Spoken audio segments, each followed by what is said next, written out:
नमस्कार दर्शक बंधु आपण कौशल लाइफ को बहुत बहुत स्वागत। आम आसी पहुँची जाइए हस्कास जगन्नाथ मंदिर में।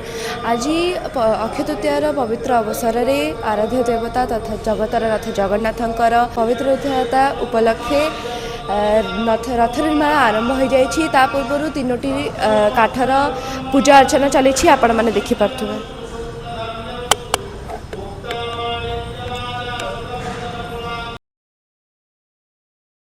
आज आम सहित अच्छा हस्कास जगन्नाथ मंदिर संपादक श्री रवींद्र प्रधान महोदय जी।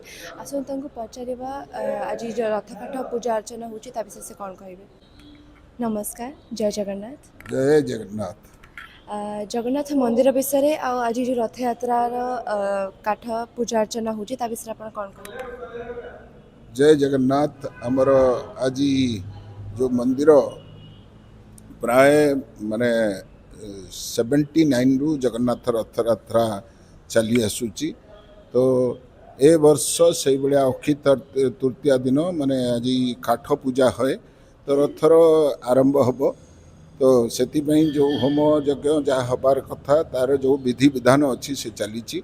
तो एबे आज ठारू जानिक माननीय कि रथ यात्रार विधि विधान आरंभ हो गला। तो से आमर माने जून 27 तारिख दिन रथ यात्रा अच्छी।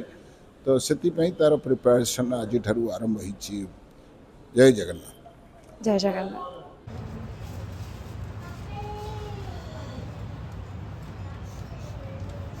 सहित आज आमको देखा मिली गोटे कुनी झील भी आनी रथ काठ पूजा करने आसत को पचार। जय जगन्नाथ। नमस्कार, जय जगन्नाथ। तमर ना? मो ना सुहानी अच्छी सब मत भल पंची डाकती। अच्छा, आज तुम रथ काठ पूजा करने को आनछ? हाँ। केते वर्ष हेलानी एटा करूछ? मु जेबे 6 इयर्स थिली। बहुत बढ़िया। तमे को क्लास रे पढुछ? मु 4th रे पढुची। तुमको आइडिया कोठु आसला रथ तैयारी करया पे? पापा मते कहथिले चल मिलकी गोटे रथ बनैबा पई तेबे ठारू मु बनौची। तमे प्रथम तर काठरू रथ तैयारी करिवो ना प्रति वर्ष कर? ना आमे फर्स्ट टाइम करथिलु थर्मोकोल ठारू फिर कार्डबोर्ड रे और ए ठारू आमे लकड़ी ठारू करूछु। तो तमे सबले एटा निजे तैयारी करो कि आ कहारा हेल्प नि? ना पापा टिके काटिबारे हेल्प करी दउछन्ते, बाकी सब मु करे।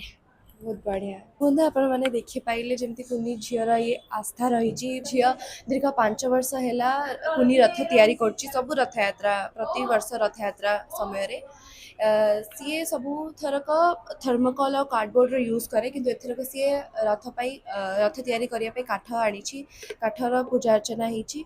आउ सी आज काठरे रथ तैयारी करिया को जाउछि। आपण माने आशीर्वाद दियंतु कि सी निज काम रे सफल हो।